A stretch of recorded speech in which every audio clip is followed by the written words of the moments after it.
গতকাল রাত্রি প্রায় আনুমানিক 11টা নাগাদ আমাদের যিনি এই ত্রিপুরা রাজ্যের একজন ব্যক্তিত্ব, রাজনৈতিক নক্ষত্র বিধায়ক সুরজিৎ দত্ত একটি বেসরকারি নার্সিংহোমে ওনার মৃত্যু হয়েছে। ওনার এই যে কাজ উনি করে গেছেন, আমি মনে করি সাবরামনগরের বাসীর এবং এই ত্রিপুরা রাজ্যেরও একটা অপূরণীয় ক্ষতি রাজনৈতিক মহলে হয়েছে। আমি ওনার প্রতি শ্রদ্ধাঞ্জলি নিবেদন করছি এবং ওনার পরিবারের সকল সদস্যদেরকে আমি সমবেদনা জ্ঞাপন করছি। আজকে ওনার মরদেহ আসবেন, আমরা শ্রদ্ধাঞ্জলি জানানোর জন্য প্রথমে সেক্রেটারিয়েট, তারপর অ্যাসেম্বলি, তারপর আমাদের পার্টি অফিসে আনা হবে, তার পরবর্তী সময়ে বাড়িতে নিয়ে যাওয়া হবে।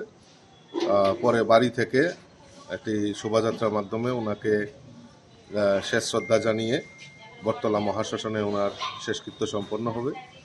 আমাদের এই রাজনৈতিক জীবনে একটা অপূরণীয় ক্ষতি হয়েছে। সুরজিৎ দত্ত যেভাবে মানে ভোলাভালাভাবে সকলের সঙ্গে যেভাবে মিশে উনি কাজ করতেন, সেটা চিরস্মরণীয় হয়ে থাকবে। তো এই অপূরণীয় ক্ষতি আমাদেরকে মর্মাহত করেছে।